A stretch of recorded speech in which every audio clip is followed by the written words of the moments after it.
Hey guys, so we are at December 2019. The year is just about to end. The trading year is just about to end as well. We had 4 IPOs this year: AXEM, All Home, KPPI, and Frutas. Let's review them. Where are they now? What has happened after the drop? Does it always work that you should buy IPOs? That and more in this video. So check this video out.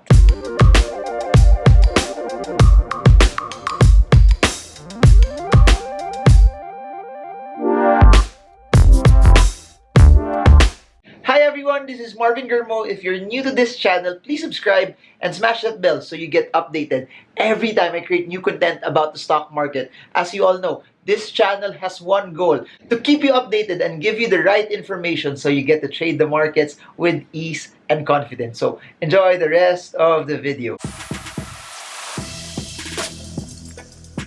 So Merry Christmas guys! We just have a few days to go before the end of 2019, before the last trading day of the year. As you all know, there's more IPOs this year as compared to what happened last year. As you all know also, not all IPOs go up, not all IPOs go up on the first day, and some move up intraday, and after that they start retracing and start going down, while some that have been expected to go up did not go anywhere as well. So let's review them. By the way, this also shows us that not all IPOs, regardless of how we perceive it or how we think about it or our concepts and precepts about those stocks, the owners, or what happened, it does not always follow. Like, for example, in previous vlogs, I would note also that smaller IPOs normally have the chance to move up. But in effect, also, the ones that are relatively smaller also have the chance to move up, move down massively faster. Take an example. Take case in point, Frutas. Intraday, Frutas moved up 2.2, 2.3, 2.4, only to see it massively go down to where it is right now. Now, let's look at what the charts are saying, and let's look at what we can also learn from this. What are the insights? What can we glean from this 4 IPOs? What can we know also now from what the charts are telling us as well? Please remember this: everything we need to know when it comes to charting, when it comes to analyzing the stock from a price perspective, is found in technical analysis as well. So what I'll show you is where the stock has gone from its IPO to probably its highest point if ever it has gone up, and its lowest point, and where it is right now. Some of them have moved up a couple of days already that we can actually show you where the trend is. While Frutas, relatively new, we can still analyze it, but as you all know, technical analysis is past prices plotted into charts. Since it's past prices plotted into charts, it's basically us knowing from a stronger perspective if there are more days. But since Frutas is just a new IPO, we don't have enough data yet for it, hence not having stronger data points for the stock. But nonetheless, we can still analyze it from what the charts are telling us. So enjoy the rest of the video. So let's go! Let's look at the 4 stocks that did their IPOs this year. Let's look at it and let's analyze it based on what the charts are telling us. So let's start with the very first IPO. Let's look at KPPI, Kept Wealth. Please remember, this happened when I was, I think I was in Iloilo for this. The IPO happened. I was on my way to Icon 2019. But anyways, as you all know, let's zoom in back to the start of the IPO. Boom! IPO happened. First day, push up. Yes. Second day, push up. Third day, push up. Then, here's the thing. The stock opened here. The stock opened at 15. So, context-wise, the day before, August 22, 2019, the stock opened at 13, then closed to as high as 18. Then the next day, it started to jump already. It opened at 14.5. So please remember, opening, the closing price was 18.32. Then the next day it opened at 23. So 18 to 23, what a massive move up. It gave a lot of people a lot of excitement. Then intraday it touched around 27.6, 27.4. Then intraday also selling started to happen. For those who attended our Stock Smart sessions, you know what happens when you see a wick like this, you see a price rejection that happens like this, then boom, intraday also it started to go down lower than the opening price, lower than the closing price of the previous day. Then it settled here to around the 14.915 pesos per share mark. The interesting about that is this: how do you know that it gave you already a bearish sign? Number one, it closed lower than the high of the previous day. Number two, the price rejection brought about by the wick. Then further evidence is this: second day, August 27, the stock was starting to form some sort of resistance already at the 14.4 mark. 3 days already trying to go above this but failing to break away from this or break above it.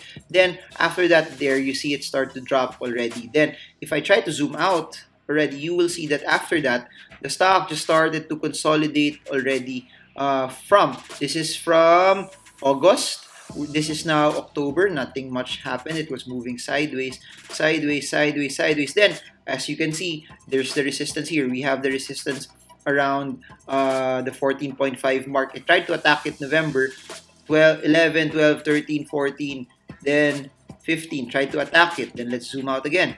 As it tried to attack it, guess what? That's how you validate resistances. That's how you know a resistance is pretty much massive. That's how you know also when selling is there. Please remember, this resistance got formed by the resistance that I saw here. So the massive movement down is basically based on it failing to break out from the 14.5 resistance level that we plotted as well. So based on where we are right now for KPPI, the stock is just basically progressing on a downward fashion, on a downward spiral, headed towards the support again at this level. So you can make a judgment call as well.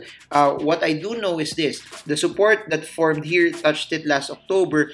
October all the way to November went up to the resistance, and November all the way to where we are now, December.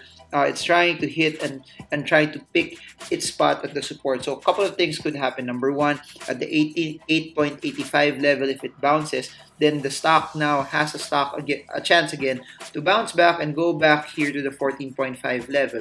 But if that doesn't happen and it doesn't break out from that level, so there's a possibility now that for the first time after the first day of its IPO, that it has a narrative to go back close to where it was before. That being said, also from the opening price, please remember the IPO was around, I think it was from the opening price of the stock, the highest that it has ever gone should have given you this amount. Then from the intraday high to where it is right now, you see also kept well down relative around 63% as well. So for those who want to know what the trend is sideways. For those who want to do a trading call for this, that the way, the narrative for you to make money off of this is buy at 8.85, sell at 14.5. If 8.85 does not hold, there's a possibility that kept well could retrace lower to the 5.85 level for the short term. But for those who rode it from the IPO or even from the opening price of on its IPO date all the way up, or you sold somewhere near 14, congratulations, you have been making money. For those who bought at the IPO price and finally realized that the resistance is at 14, you still have made 160% as well. And as you can see now, even if you sold bought on the opening price of the IPO to where we are right now, you would still have made money as well. So all things being equal, for those who bought on the opening day, for those who subscribed to Kepwell's IPO and did not add anymore, there's a large chance that you made a lot of money. For those who bought at the resistance near 14.5 or anywhere above 14.5, you may have had a loss as well. This shows us that also when stocks go up, not necessarily they would push into uptrends like what we saw in Kepwell. Kepwell was just a 3-day move up. On the 4th day, intraday move up, then it started to go down. Now the stock is sideways. Now, let's look at AXLM. AXLM, as you look at it, pretty much, during the first day of the stock, I'll remove the ADX and just change this to RSI. You notice intraday, it from 5 pesos, it tried to open relatively higher. It slid to as high, it pushed to as high as 5.3, but the rest of the day, the stock started to push down already, closing here at the 4.7 mark. Intraday also, it went to as low as 4, but eventually bouncing here. Since that time, the stock hasn't really recovered, in spite of it having relatively positive news. With that being said, as I try to zoom out already, you see this. Number one, you see, for those who attended our Stock Smart sessions and you know what this means, you see Axelum forming a descending triangle. A descending triangle basically is a very, very, very bearish pattern. And as you can see, after the breakdown from this resistance, 3/4 of the descending triangle, the stock started to break down even more. For those who know how to use Bollinger Bands, you also know that the 20-day moving average in the Bollinger Band is showing us bearish movement also for the short to mid-term. Plus, for those who use Bollinger Bands, as you can see, the stock moved around the lower Bollinger Bands, denoting that there was a downward push for the stock as well. Now, from a position trading standpoint, one couple of things need to happen if you want to see the stock reverse. You see the trend line that I built?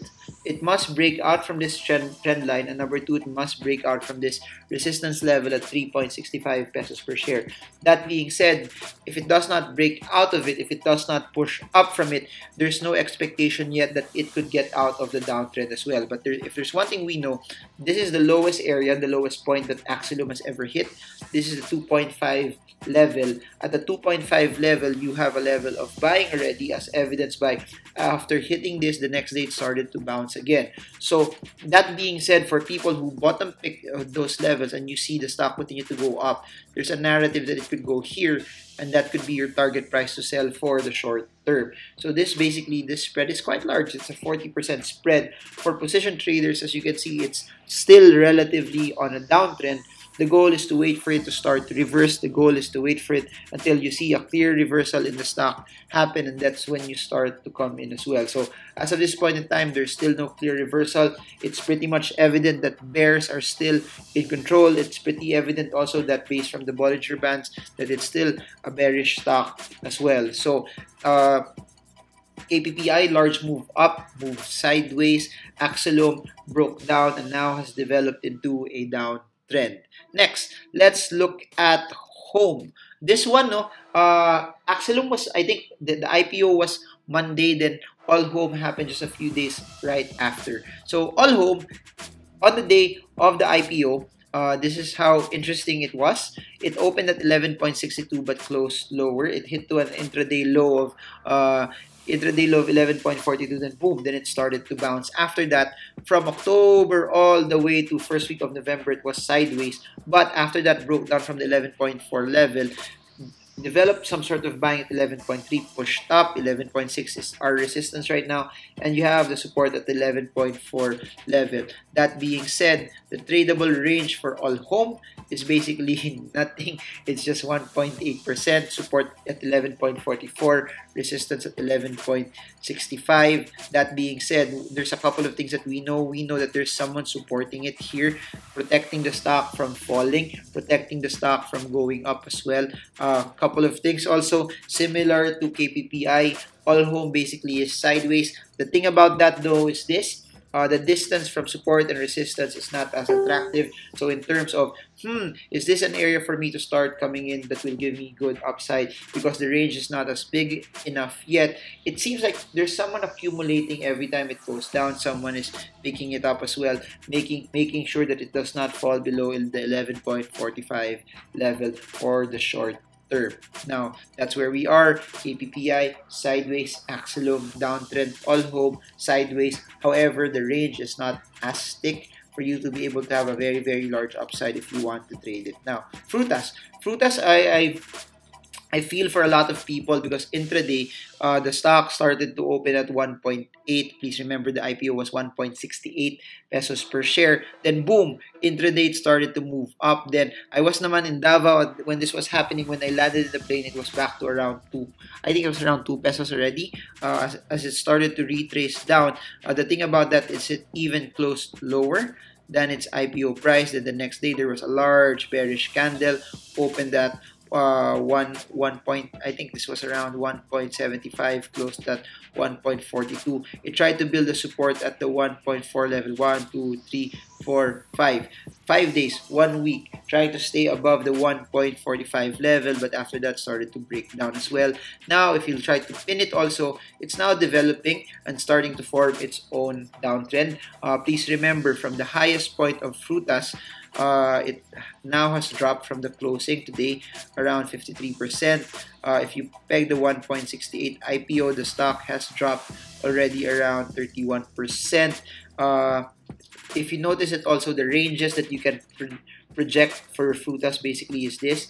It's building a support at the 1 peso level. Resistance for that is if it bounces from 1 and it continues its range up, possible narrative is will give you 34% upside. Target price is the 1.4 level. So range 1 peso support, target 1.4 resistance. If it bounces off the 1 peso level, breaks out from the 1.4 level, the target price is 1.8 pesos per share. But as you notice it also, the support ranges for Frutas as of this point in time are broken. It's showing us that there's a narrative, there's a possibility that the stock may continue into a downward pattern, into a downward formation, especially if the 1 peso level does not hold as well. So just to recap this, KBPI, large move up, sideways, all hope, sideways, Axelum, large few seconds up, then after that it was on its way just to a downtrend. Lastly, Frutas, massively down.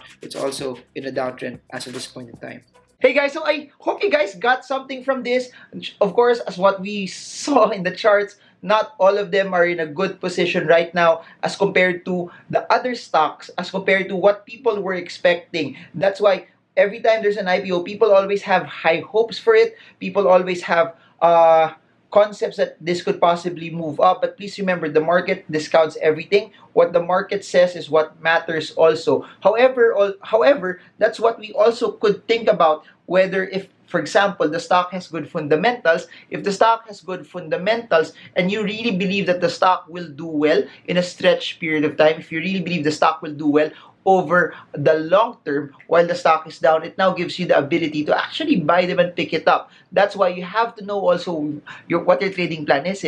Are you a trader coming in and trading the volatility? Are you a position trader that while it's going down, you're away from the stock as well? Or are you an investor that your main goal of buying it is basically because you know what the underlying fundamentals of the companies are? You know where it's possibly headed as well. So I hope you gleaned a lot from this. I hope you got something from this. If you have any questions, just put them on the comment section and I'll try to make videos on it as possible, and I'll try to interview also as much people over the holidays as possible as well. So Merry Christmas to all of you guys.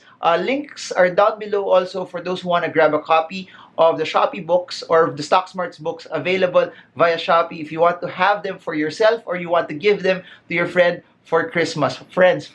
So that's it for now. Wishing you also a Merry Christmas. Please remember this, that this may sound as a cliche, but Christmas is not always just about us. It's about who Jesus is, what He has done for us. That there are things in life that are bigger than just money. And I keep saying this all the time, and I keep sharing about investing money, working hard for you. But please remember, money is never the end goal. Money is not our target. Money is not something that we try to focus on and accomplish. Money is just a tool for us to be able to do whatever God-given purposes have been allotted for us in this earth. Money allows you to do the things that you know that you have been born in this earth to do as well. And that's what's very, very important.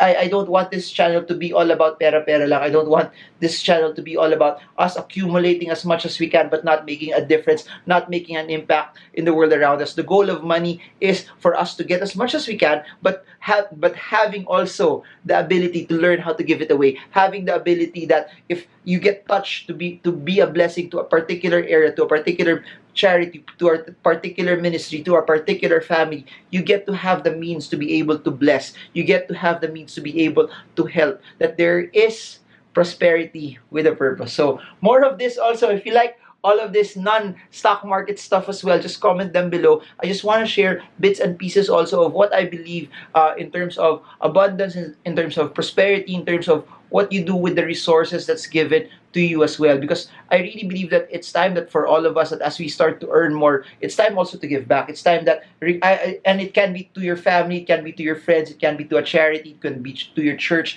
But it's nice also that you assign it to something that you know will go larger, will go far beyond where you can ever go as well. So that's it for now. This is Marvin Germo. I hope this video helps you trade well, trade strong, trade smart. See you all again soon, guys, and God bless you all.